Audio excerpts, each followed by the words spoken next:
The wind was a sharpened blade, cutting through the thin fabric of her despair. It whipped around the small, huddled shape barely visible against the iron-gray mud. Rain, cold and relentless, plastered strands of dark hair to her face, blurring the world into agony. Inside her, a different storm raged, a tearing, relentless pain that stole breath and reason.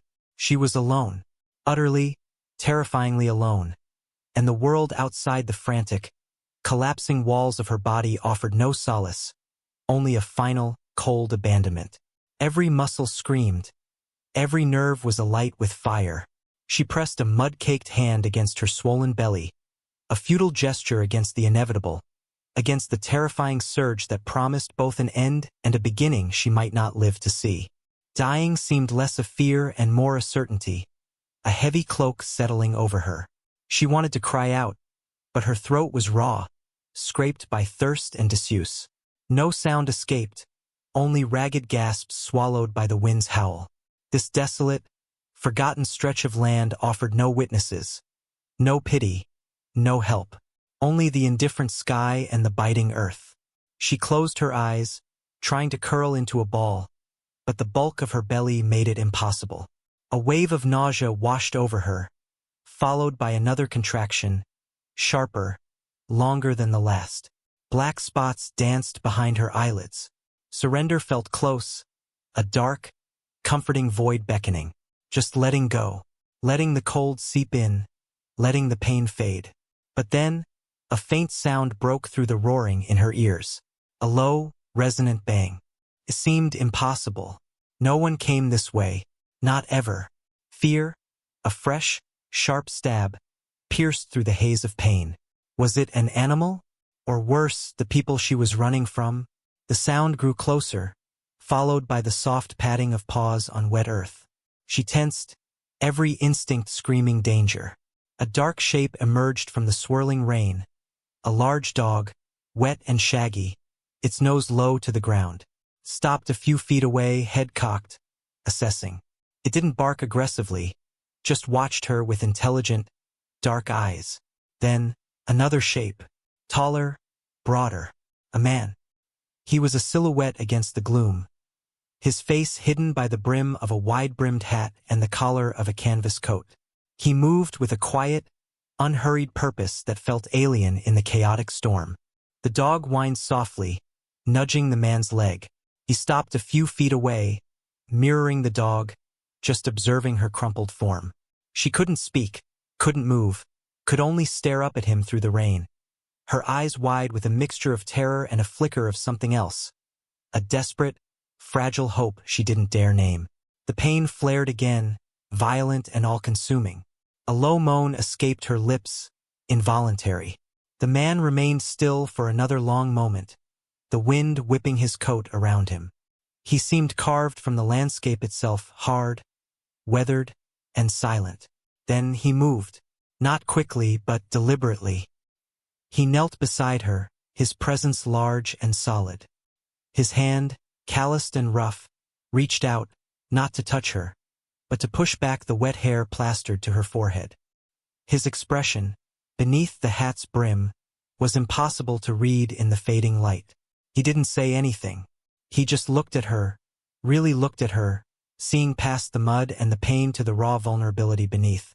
Another contraction hit her, doubling her over, and she cried out, a strangled, animal sound. The man's jaw tightened. He looked towards the dog, then back at her. Without a word, he carefully slipped an arm beneath her shoulders, the other under her knees. He lifted her.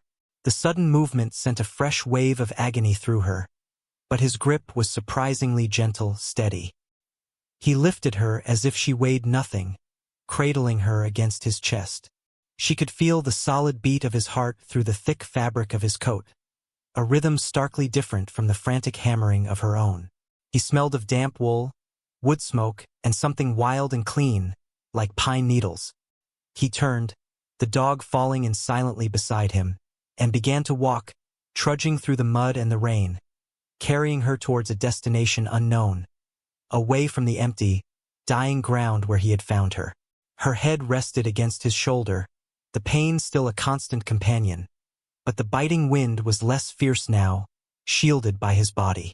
She drifted in and out of consciousness, aware only of the rhythmic crunch of his boots on the ground, the steady warmth of his body, and the silent presence of the dog trotting faithfully by his side. He didn't speak, didn't ask her name, didn't demand an explanation.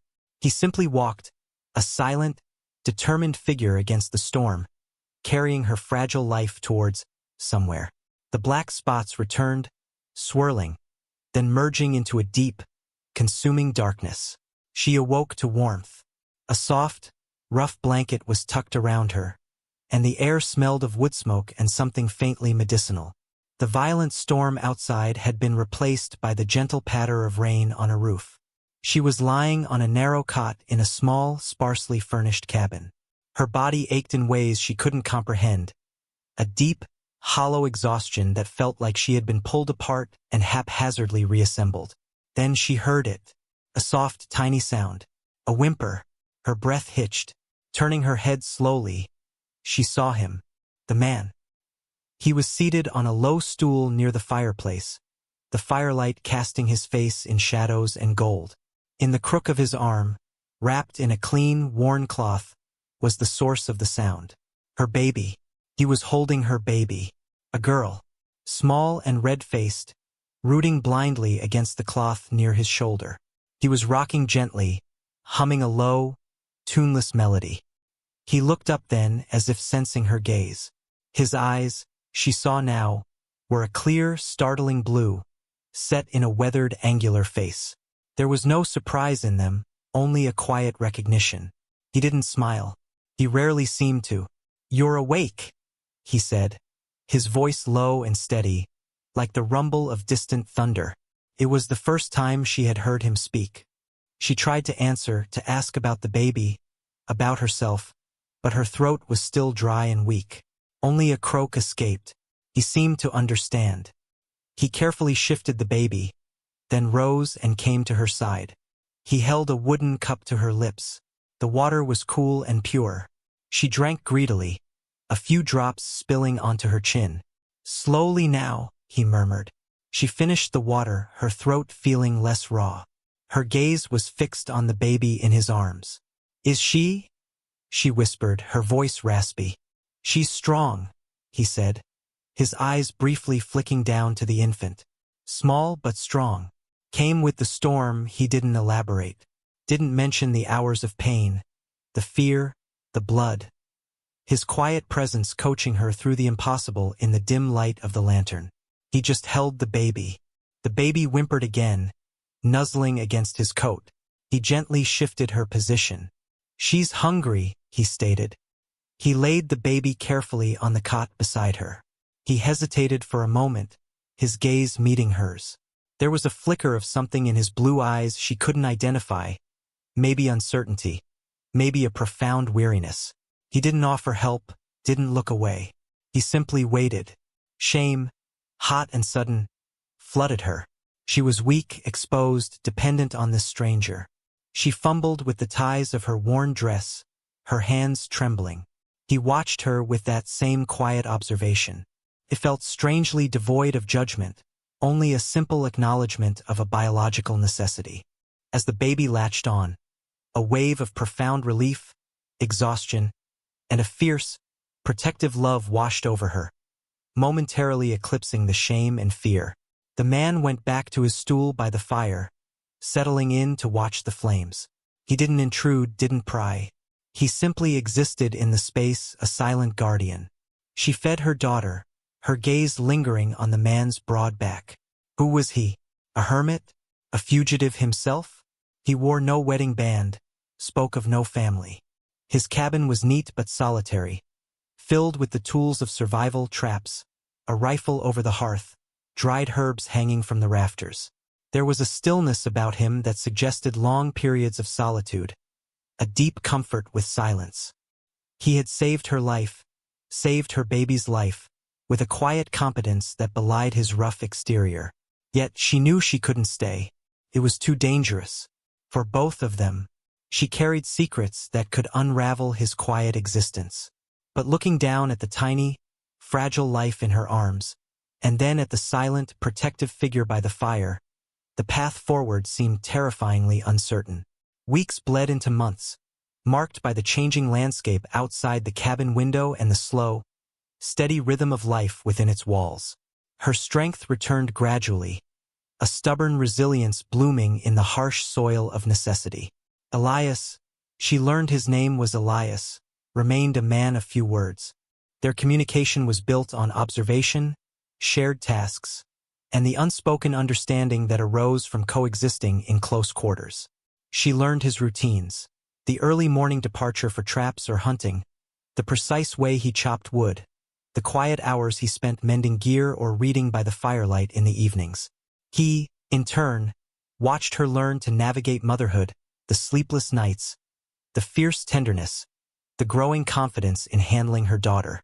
He never asked about her past, about the life she had fled. His silence was not indifference, but a deliberate boundary, a respect for the unasked. Yet his actions spoke volumes. He made a small, sturdy cradle for the baby. He taught her which berries were safe to eat, how to help tend a small garden patch near the cabin. He ensured the cabin was secure against the encroaching wilderness and the unseen dangers lurking beyond. One evening, while she sat by the fire feeding the baby, he was sharpening his knife.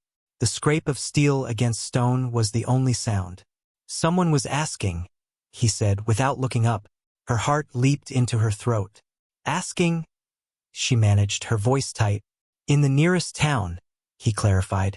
"Passing through." Described a woman. Young. Dark hair. Pregnant. He paused the sharpening.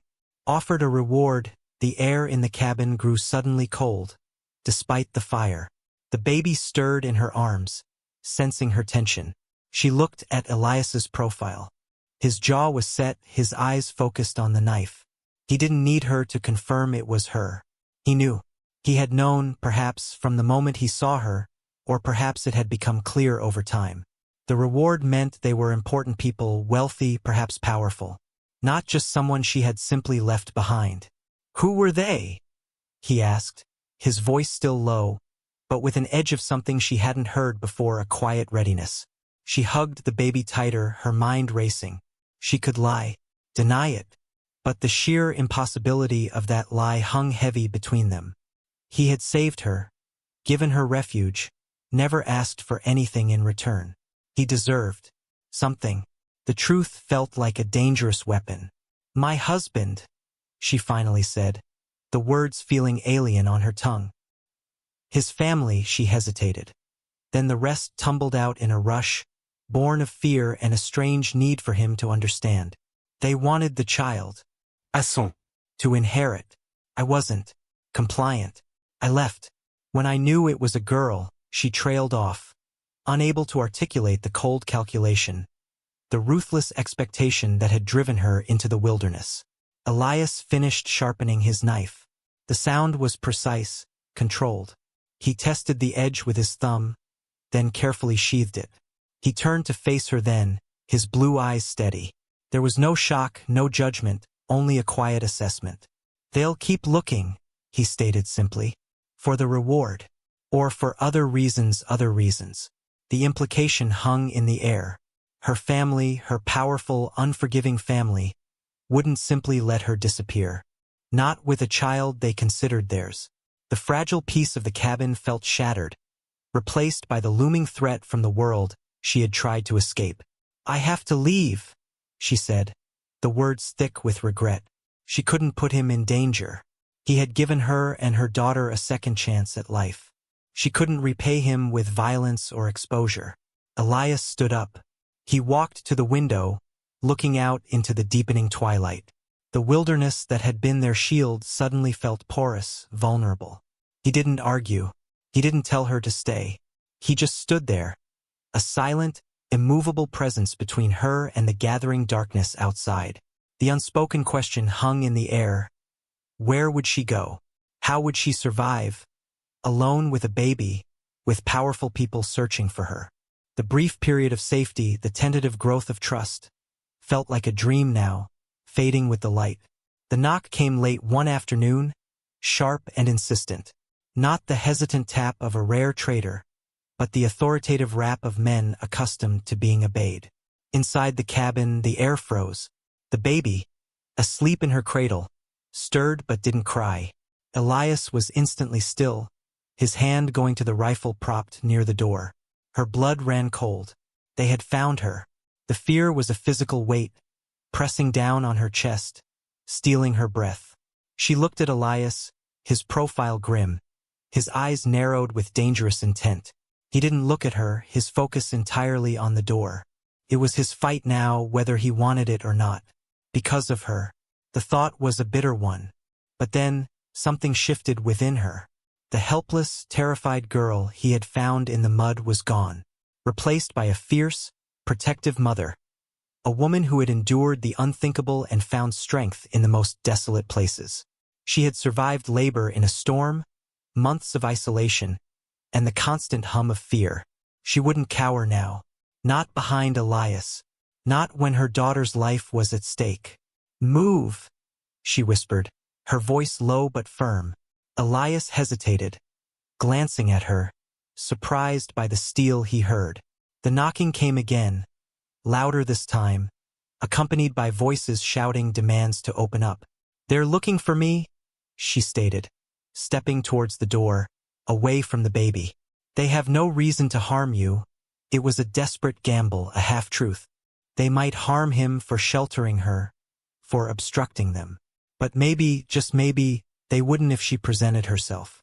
Elias put a hand on her arm, stopping her. His gaze was intense, searching. He didn't say no. He didn't command her to hide. He just looked at her, seeing the resolve in her eyes, the transformation that had taken place within these walls. It was a silent question, a silent acknowledgement. He nodded, a barely perceptible movement, but he didn't lower his rifle. He stood beside the door, concealed from the outside but ready. She took a deep breath, straightened her shoulders, and reached for the latch.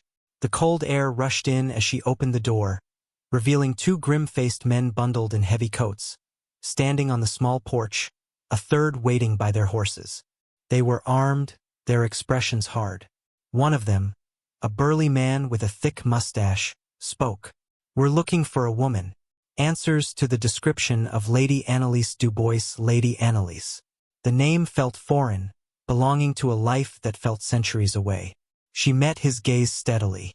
"There's no lady here," she said, her voice clear despite the tremor in her hands. "Only a woman and her child."